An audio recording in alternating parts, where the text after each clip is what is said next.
रावण किसके घर में पैदा हुआ था बोलो? ब्राह्मण के घर में। किसके घर में पैदा हुआ?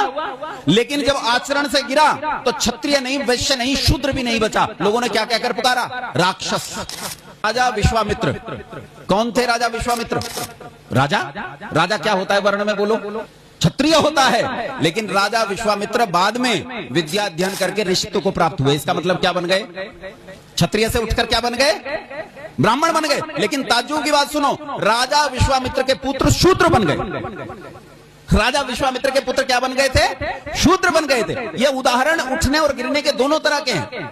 एक वेश्या का पुत्र सत्यकाम आचार्य के पास जाकर पहुंचा और आचार्य से बोलता है कि मैं पढ़ना चाहता हूं, लेकिन मेरी मां मेरा गोत्र नहीं बता पाती, इसलिए मुझे कोई गुरुकुल प्रवेश नहीं दे रहा है। आचार्य ने कहा तेरी मां का नाम क्या है? उसने कहा मेरी मां का नाम जबाला है।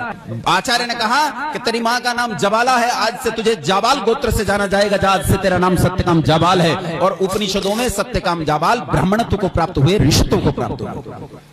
चांडाल कुल में पैदा हुए जैमिनी ऋषित्व को प्राप्त हुए। अपराधी के घर में पैदा हुए एलूश ऋषि बने।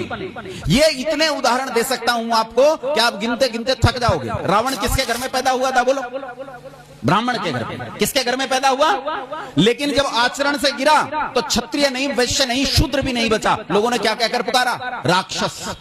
क्या कहकर पुकारा? राक्षस। क्योंकि आचरण से गिर गया। गिरना और उठना ये वर्ण व्यवस्था का स्वभाव है, ये वर्ण व्यवस्था होती है।